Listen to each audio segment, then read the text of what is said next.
Tiago capítulo 5, verso de número 12. Nós vamos caminhar até o versículo de número 18 e semana que vem a gente conclui a carta de Tiago com o tema verdade. Olha que Tiago diz, o capítulo 5, versículo 12. Mas, meus irmãos, sobretudo, não jureis, nem pelo céu e nem pela terra, e nem façais qualquer outro juramento. Seja, porém, o vosso sim, sim, o vosso não, não, para não cair em condenação. Alguém entre vós está aflito? Ore. Alguém está contente? Cante louvores. Algum de vós está doente? Chame os presbíteros da igreja, para que estes ore sobre eles, ungindo com óleo e no nome do Senhor. E a oração da fé salvará o doente, e o Senhor o levará. Se houver cometido pecado, será perdoado. Portanto, confessai os vossos pecados uns aos outros, e orai um pelos outros, para serdes curados. A súplica de um justo é muito eficaz. Elias era um ser humano frágil, como um de nós. Ele orou com insistência para que não chovesse, e por 3 anos e 6 meses não choveu sobre a terra. Ele orou outra vez, o céu deu chuva, e a terra produziu o seu. Pai, é a tua palavra, e nesse momento, Senhor, toda voz silencia. Não existe nada mais importante do que a tua palavra neste momento. Tudo o que está acontecendo lá fora, tudo o que está acontecendo na rede social, todas as preocupações, nós levamos cativo ao Senhor agora. Que esses breves minutos de reflexão da tua palavra, nós possamos estar concentrados naquilo que o Senhor tem para falar à tua igreja essa manhã. Por isso, Deus, que eu seja somente o instrumento do Senhor para a manifestação da sua glória. Assim nós te louvamos, nós te damos graça, em nome de Jesus.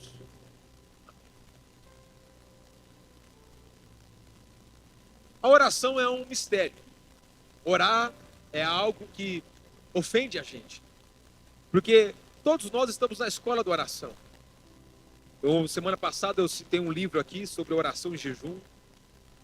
Aí eu tenho ali na minha biblioteca pelo menos uns 20 livros de oração. E ainda assim você não esgota o conteúdo, porque orar é um hábito, é uma escola, e você precisa desenvolver esse hábito de orar. E Tiago até agora está falando de comportamentos.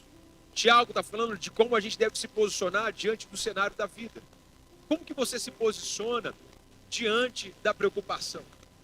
Como que você se posiciona diante de um mundo corrupto? Como que você se posiciona diante de uma notícia ruim? Ou como você se posiciona diante de uma alegria, de uma conquista? Como que a gente se posiciona nesses dias? E eu brincava que semana passada, que eu fico imaginando Jesus, imagina se a tecnologia houvesse, naquela época de Jesus. Jesus chegava, partiu, andar sobre as águas. Aí ele chegava aqui agora, partiu, multiplicação dos pães. Hashtag cruz. Porque parece que tudo é exposição. Tudo a gente precisa não só fazer, mas a gente precisa mostrar. A criança nasce, tem um Instagram, logo ela existe. Parece que tudo é um extremo de se aparecer. Eu preciso se valer. Se você não tem uma rede social, parece que você não existe. E quantas vezes eu vejo lá, tem gente que tem 50 seguidores no Instagram e 3 amigos no WhatsApp. A pessoa esquece o celular, parece que ela vai morrer do coração. Mas as pessoas que você conversa estão aqui. Não, mas e vai se alguém liga para mim? Mas quem vai te ligar? Todo mundo que você conhece está aqui.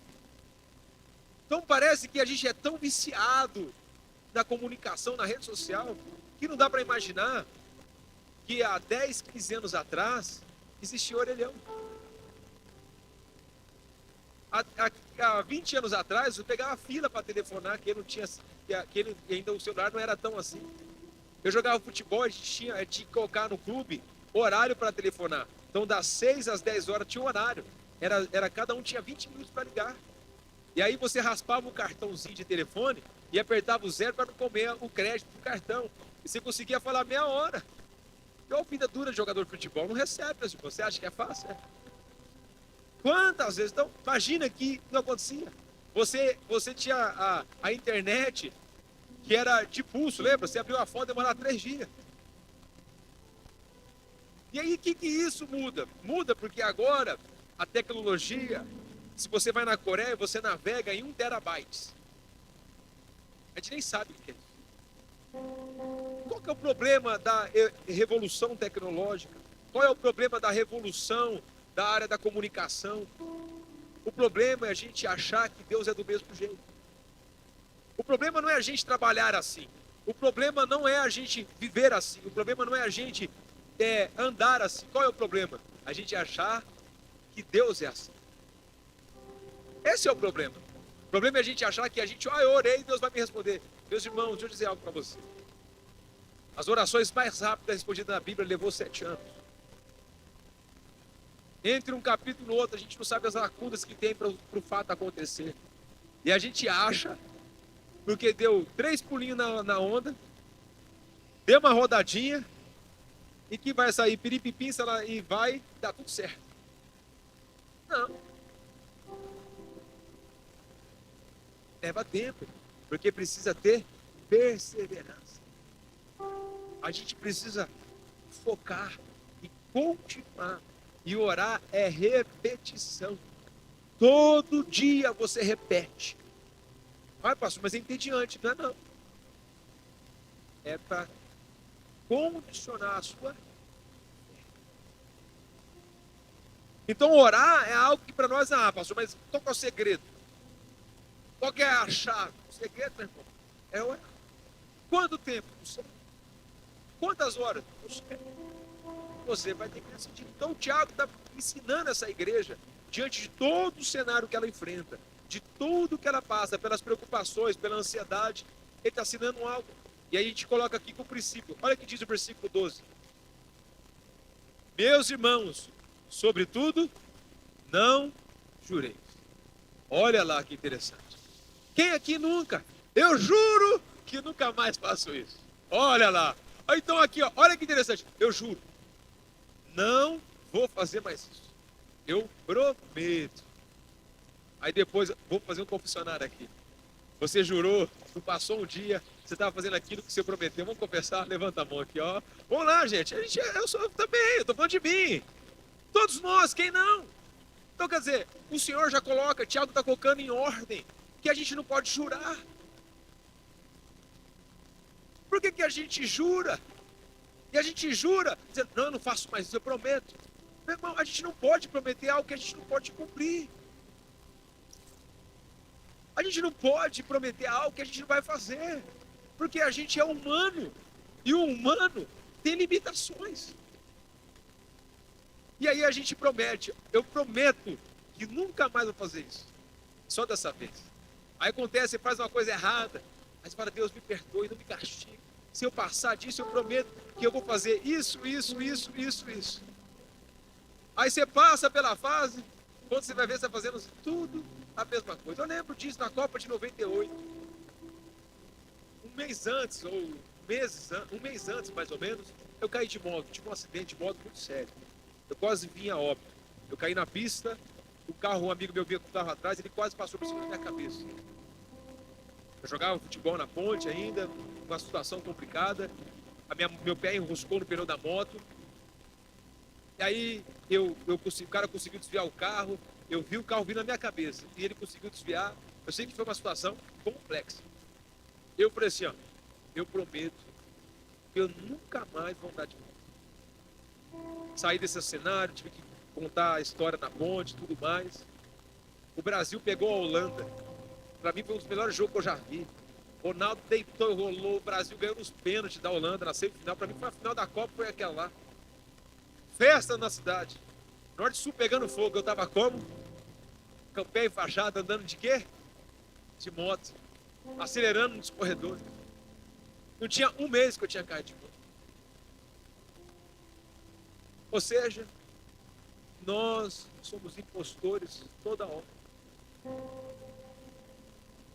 E o Senhor está dizendo para nós, por que Ele está dizendo se você não pode jurar? Por que você não pode prometer? Porque Deus está dizendo que você não pode. Em Mateus capítulo 5, lembra que Tiago está ensinando a Bíblia, lendo o sermão da bem-aventurança e contando a história de Jó. Então agora ele está dizendo, Mateus 5, no versículo de número 33 até o 37, ele diz assim: também ouviste que foi dito aos antigos, não jurará o falso, mas se jurar, cumprirá rigorosamente com o Senhor o seu juramento. Eu, porém, vos digo, de modo nenhum jurei, nem pelo céu, por ser o trono de Deus, nem pela terra, por se tratar dos seus pés, nem por Jerusalém, por ser a cidade grande do rei, nem jure pela tua cabeça, porque não pode tornar um cabelo branco. Seja, porém, a tua palavra sim ou não. Então, quem que proíbe o juramento é o próprio Deus. Então, a gente não pode jurar. Lembra que semana passada, se você assistiu a Paixão de Cristo, e eu gosto de assistir a Paixão de Cristo na época da Páscoa, porque mostra o sofrimento de Jesus. E perto do sofrimento de Jesus, o que Pedro diz? Jesus anuncia um plano futuro. Jesus anuncia o que vai acontecer. E Pedro fala assim, ó, todos vão me deixar. Pedro fala assim, Senhor, ó o Pedro, Senhor, ainda que todos te deixem, eu não te deixarei de maneira nenhuma. Jesus olhou para Pedro. Ainda que o galo cante, você vai me negar 2, 3 vezes. Ele falou, de maneira nenhuma. Eu sei quem eu sou, Senhor. Aí Jesus deve ter olhado para ele, Pedro, sabendo quem você é, eu sei o que você vai fazer. Sabe, meus irmãos, às vezes a gente quer saber mais que Deus. Deus te conhece. E não passou 3 horas. Pedro estava negando Jesus. O galo canta ou não canta, mas ele negou Jesus. E agora ele lembrou que ele era um impostor. Então a gente não deve jurar. Então a primeira coisa que a gente aprende aqui, vira para alguém e fala assim, não posso jurar mais. Se você jura, não jura mais. Seja sim ou não. Eu fiz um jejum de 40 dias. Teve dias que eu não aguentei, eu tive que tomar um caldo de feijão. Um dia da minha mudança, eu tive que comer um pedaço de carne. Eu tenho meu amigo Márcio, que fez comigo jejum aqui, fora os amigos de outras cidades. Eu falei, Márcio, pisei na bola. Fala a verdade. Nada mais do que a verdade. Não jure, não prometa aquilo que você não vai cumprir, porque senão você vai estar pecando contra Deus. Então, se você não sabia que jurar é pecado, agora você sabe. Então, acabou o juramento aqui. Você já aprendeu. Aprenda com isso aí, tá bom? Verso de número 13. Olha que interessante. Tiago chama o pessoal para oração. Se alguém entre vós aflito, se alguém entre nós contente, se algum entre vós doente. Agora ele mostra 3 características. Na igreja tem gente aflita, na igreja tem gente alegre, na igreja tem gente doente. A igreja não é só de gente alegre, a igreja não é só de gente aflita, e a igreja não é só de gente doente. Porque isso é uma comunidade. Não tem como falar assim, ó, vamos fazer uma igreja só de gente alegre. A gente vai fazer um circo. Não, a comunidade, ela tem esses tipos de pessoas. E Tiago mostra lá no capítulo 1 de Tiago, ele fala de um cenário. Ele fala que o pobre se alegra na sua riqueza e o rico se alegra na sua pobreza. Quer dizer, porque o cenário pode mudar, a crise pode vir. Então vai ter gente que vai estar alegre e tem gente que vai estar triste. Eu lembro que quando meu filho nasceu e quando ele nasceu, foi uma situação emblemática para mim. Porque nós fazemos o evento, eu vou falar dele no final, ali na Arautos da Paz, uma cruzada, chamada Campinas Voltando a Sonhar. E um brigadiço, o cara que cuida da parte de segurança para nós de Alvará, ele chama Santana, ele tem uma empresa disso. A filha dele, de 16 anos, foi na festa Santa Margarida para levar um kit de caixa de primeiros socorros que o pai tinha esquecido, e ela foi picada pelo carrapato. E ela veio a óbito. E o aniversário dela é no dia do nascimento do meu filho, 20 de julho. E aí, a gente tinha marcado de fazer. Eu fui para o hospital orar com eles. Eu falei, ainda que seu filho, que a sua filha morra ou não morra, a gente vai fazer um culto em homenagem a ela. E aí, a filha veio a óbito, 16 anos. A menina, incrível. E meu filho nasceu dia 20 também. Aqui tá. E naquele dia tinha um culto. Aí eu chego no culto, tá a foto da filha dele na entrada, todo mundo triste, e eu feliz, porque meu filho nasceu. Aí vinha as pessoas me cumprimentar. Parabéns, seu filho nasceu. Eu ficava constrangido. Porque enquanto eu estava celebrando a alegria do nascimento do meu filho, aquele cara estava no luto da morte da filha dele. E sabe o que eu fiz? Eu deixei de celebrar o nascimento do meu filho para chorar com ele. E naquele dia nós fizemos um culto lá no Campinas Hall. E várias pessoas aceitaram Jesus naquele dia. O que significa isso? Isso é comunidade. Então, se às vezes a gente está vendo do nosso lado pessoas tristes, a gente não consegue olhar para ela e falar assim, eu vou orar por você. A gente não consegue olhar, eu vou me compadecer de você. Por isso que a igreja é uma grande comunidade onde um cuida do outro, um protege o outro, um observa o outro. A gente tem uma irmã aqui, a Elisete. Agora eu consegui para ela ser atendida no Hospital do Câncer em Barretos. Ela está com diagnóstico pesadíssimo de câncer. Ela está aqui no culto, ela vem, ela ora, mas o diagnóstico dela não é bom. Tem dia que ela vai fazer aqui radioterapia, ela vai sozinha. Eu falei, nós precisamos cuidar dela. Nós precisamos assistir essa irmã que entra e sai do culto, alegre, feliz, pregando o evangelho, mas no dia da sua quimioterapia, que ela sai sem energia, tem que ter alguém lá para caminhar com ela, para dar água para ela, para levar ela para casa. Isso é igreja, isso é comunidade, isso é amar o próximo. Então a Bíblia diz, se há entre nós alguém aflito, o que a gente faz? Ora. Então se você está passando por necessidades, se você está passando por aflições, se você está passando por dias difíceis na sua vida, adianta você no Instagram e reclamar? Adianta você ficar falando para todo mundo, ai, que coisa ruim? Não resolve nada, pelo contrário, você contamina todo mundo. Então você precisa orar. É nessa hora que você vai fazer as orações mais sinceras. É nessa hora que você vai poder falar para Deus, Deus, muda a minha vida. Deus te põe de joelhos para você falar com Ele que pode mudar o ambiente. A gente começou a oração. Uma irmã começou a orar segunda-feira, primeiro dia de oração, feriado. Uma empresa ligou para ela, já para fazer um contrato com ela. Aí ela estava com dor na coluna, já restaurou a coluna. Oração. Deus pode fazer milagres. Então, se você está aflito, não vai para o Instagram. Vai para aquele que pode resolver o seu problema. Fale com Deus. Aí ele fala, e se você está alegre? Cante louvores. Olha lá que diz o texto, do versículo 13.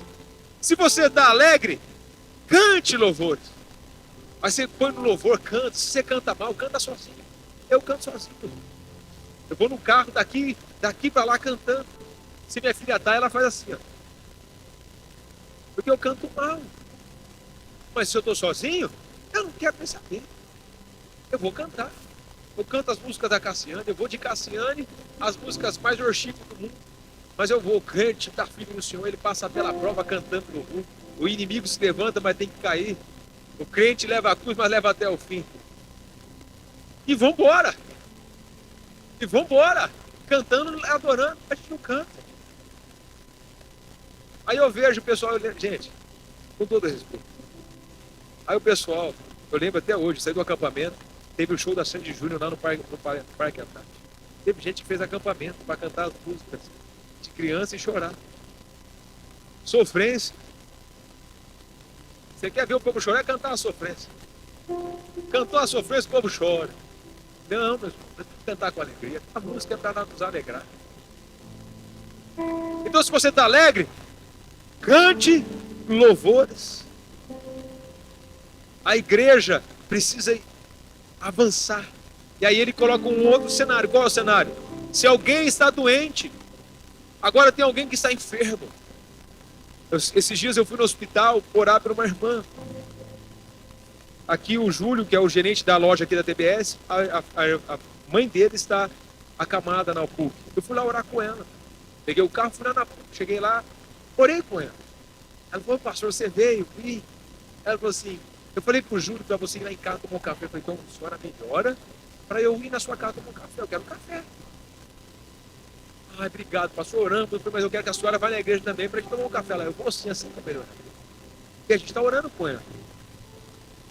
Então isso é igreja. Pastor, você pode fazer uma oração? Agora. Talvez eu não tenha tempo para tudo, mas para orar eu sempre tenho. Talvez eu não consiga estar em todos os aniversários, mas para orar, a gente sempre ajuda. E aí o texto diz, se alguém está doente, chame os presbíteros da igreja para que esse ore sobre ele, ungindo com óleo no nome do Senhor. E aqui eu vou abrir um parênteses aqui sobre o óleo. Porque muita gente, o óleo pode ser bom e pode ser ruim. Que muita gente acha que o óleo que cura, o óleo não cura ninguém, meu irmão. Se você ir lá para trás, na época de Israel, o óleo era medicinal. Ele era usado com uma coisa de cura. O que cura? A oração. Porque às vezes eu posso vir, a irmã pode vir aqui, eu pôr o óleo na cabeça dela, eu orar por ela, e ela precisar de uma cesta básica, eu não ajudar ela. Então o óleo pode ser um problema para justificar a minha falta de amor, porque eu já orei, então eu não quero caminhar. A oração é orar. Eu orei com ela, caminhei com ela e andei com ela, até que ela seja recuperada. Então não é só pôr o olhinho, não. Recebe o poder. Não, o óleo não tem poder. O que tem poder é a oração do justo. Então, ou seja, nós precisamos cuidar das pessoas, orar com os enfermos. E para que a gente ore com eles, nós precisamos estar disponíveis. Então, quando alguém é enfermo, vamos orar. Vamos clamar. Pedido de oração, coloca aqui, não precisa pôr o nome não, eu não vou ler os pedidos de oração. O Senhor conhece, mas é um ato para a gente ver cada oração respondida. Depois a gente vai ler os testemunhos, você vai contar para mim o que Deus fez. E por último, verso de número 15. E a oração da fé salvará os doentes, e o Senhor levantará. E se houver cometido pecado, será perdoado. Portanto, confessai os vossos pecados uns aos outros, e orai um pelos outros, para ser perdoado? Não, para ser curado. Agora olha que interessante. Eu oro para que Deus me perdoe. Agora a Bíblia diz em Tiago que nós confessamos os pecados uns aos outros para ser perdoado. Agora, por que a gente não confessa os pecados uns aos outros? Sabe por quê? Primeiro, que talvez a gente não criou um laço de confiança. Segundo, porque a gente vê tanta coisa errada que a gente não tem coragem de abrir o nosso coração. Mas Davi vai dizer no Salmo, enquanto eu me calei, os meus ossos apodreceram. Uma cientista nos Estados Unidos, PhD em psicologia, fala que o início da depressão e da ansiedade são segredos nunca verbalizados.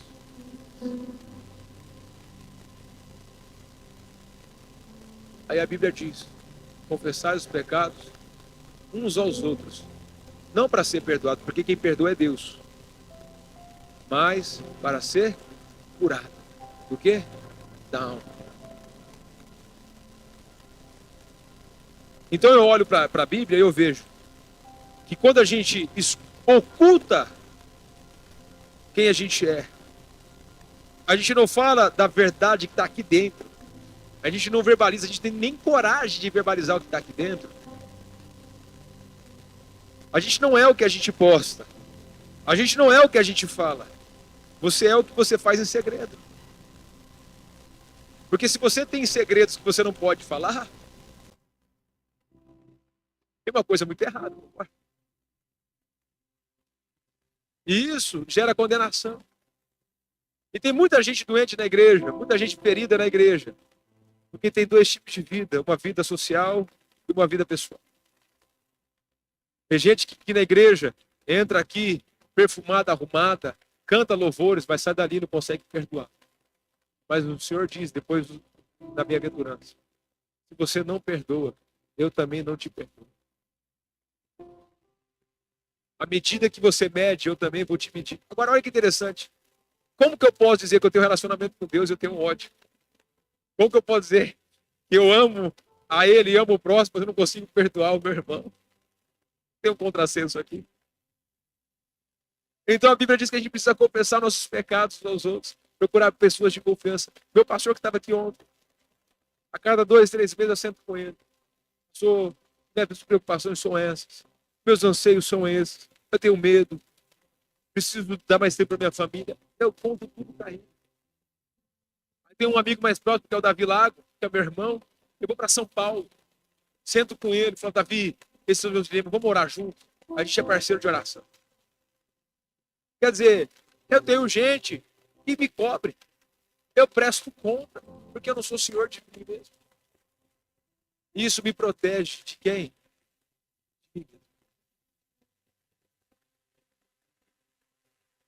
Porque meu pior inimigo não são os outros, sou eu mesmo. Então a gente precisa confessar para que seja curado. E a súplica do justo é muito eficaz. Quem que Jesus está, quem que Tiago está ensinando?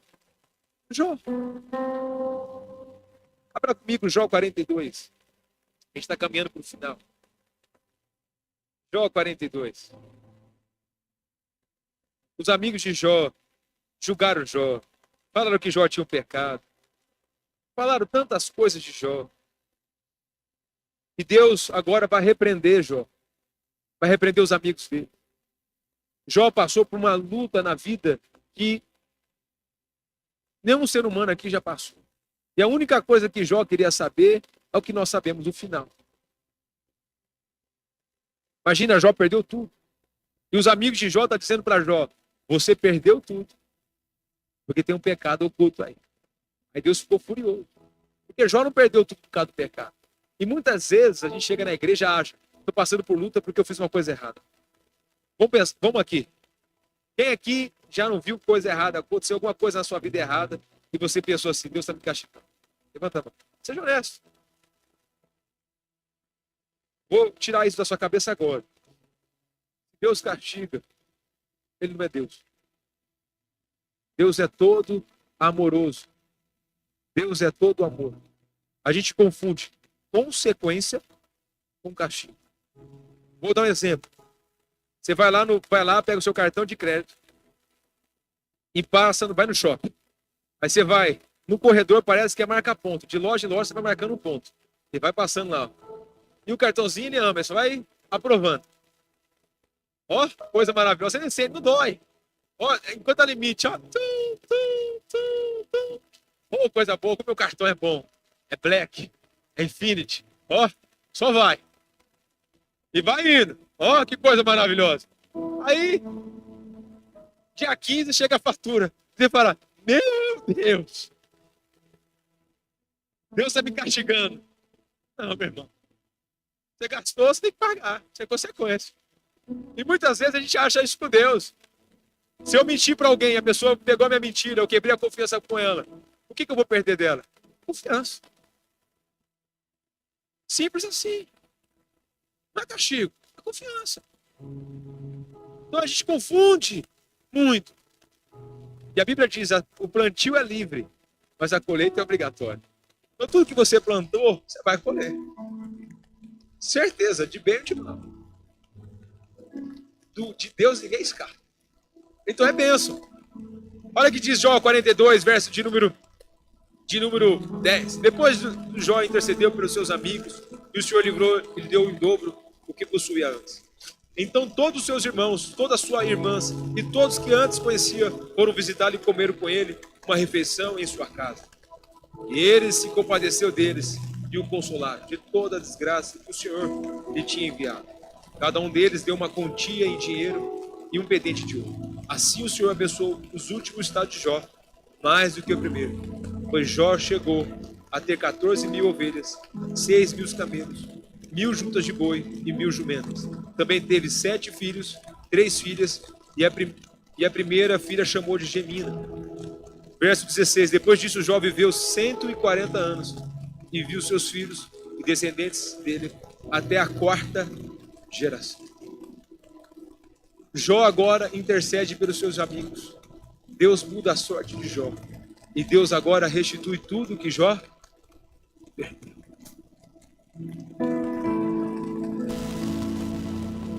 Quando que a sorte de Jó mudou? Quando ele orou por alguém. Quando que a sorte de Jó foi transformada? Quando ele pegou os amigos que acusavam ele de ter pecados ocultos. Ele orou. Então hoje, o que eu quero ensinar para nós aqui, meus irmãos? Primeiro, você não deve jurar. Segundo, você deve orar para quem está aflito. Você tem que cantar louvores se você está alegre. E se você vê alguém enfermo, você tem que orar. E por terceiro, nós temos que orar pelas pessoas, independente de quem elas são. Independente se ela é boa, se ela é ruim. Independente se ela merece ou não merece. Porque a gente é fruto de oração de homens que pagaram a conta lá atrás. No século XVIII, um homem chamado John Wesley vivia no Clube dos Santos. Estava na Universidade de Oxford. E a Inglaterra está prestes para ganhar um banho de sangue da Revolução. Eles começaram a juntar 10 homens e começaram a orar numa sala fechada. Senhor, livra a Inglaterra do banho de sangue. Senhor, livra a Inglaterra da guerra. E começaram a orar. Deus derramou uma graça na Inglaterra. A Inglaterra foi livrada desse banho de sangue. E houve um avivamento no século XVIII na Inglaterra. E a Inglaterra foi o berço do avivamento no século XVIII. Depois surgiu os irmãos moráveis, os moravianos, que começaram a orar, uma oração 7x7, 24 horas por dia. Daqui a pouco eles começaram a orar e essa oração durou 100 anos. E durante 100 anos os irmãos moráveis começaram a orar. E Deus começou a encher eles da presença de Deus. E eles começaram a ir para lugares que ninguém queria ir. Tinha uma ilha lotada de escravos. E Deus falou com os irmãos, vão lá pregar o evangelho para eles. E eles chegaram para aquele senhor e falou assim, leva-nos para a ilha. Ele falou, não vou levar ninguém para a ilha. Se você estiver aqui, você vai ter que pagar. Os moravianos se fizeram de escravo. Pagaram a sua própria prisão para ir numa ilha e pregar para os escravos. É isso que é a oração. A oração muda histórias. A orações muda destinos. A oração transforma. E o texto diz no versículo de número 17. E Elias era um homem frágil, como um de nós. Orou com insistência para que não chovesse. E por 3 anos e 6 meses. Não. Elias, um homem como eu e você, orou. E Deus respondeu. E depois ele orou de novo. E choveu. Sabe por que às vezes a gente não ora, pessoal? Porque no fundo, a gente não acredita que Deus pode. Sabe por que primeiro você vai às pessoas, ao banco, ou alguém que pode resolver a sua necessidade? Porque no fundo, você acha que Deus não vai te ouvir. Mas hoje, eu quero te ensinar, e durante esses 50 dias eu vou te ensinar a depender totalmente de Deus. A depender 100% daquele que te criou. A depender daquele que te formou. Tá ali, ó. Eu não testemunho vivo, porque é fácil a gente falar de nós. Tá ali a Giovana. Levanta a mão, Giovana, e abre. Fez o casamento deles ali, ó. Aquela menina fez o Unicamp. Pedagogia no Unicamp. Quando ela começou no primeiro ano, o professor de filosofia falava para ela: faz trabalhos que negam a essência de Deus. Ela ia no meu gabinete e eu falava para ela: você acredita nisso? Não. Então faz. É uma tese. A gente vai orar, a gente vai caminhar. E ela começou a fazer. A maioria da classe não respeitava o professor, não fazia a matéria, se dizia cristão. E ela, como cristã, obedeceu à autoridade daquela sala. Passado um tempo, o professor falou para ela: por que você faz tudo isso? Só você me respeita nessa sala. E ela falou: porque eu amo Jesus. E ele falou: eu sou uma pessoa que conheceu a Deus, que saiu da presença de Deus. Se formou na Unicamp, onde muitos dizem que não é para ir, porque vai se corromper. Está formada na Unicamp, cristã. Se corromper, porque sabe quem é. É professora. Namorou 10 anos, casou. Fiz o casamento dela tem 3 semanas. Firme no sim.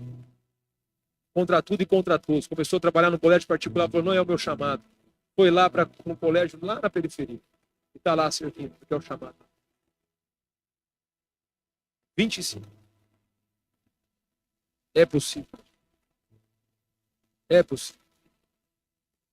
Se a gente saber que a gente é, o mundo não nos contamina. Nós contaminamos o mundo.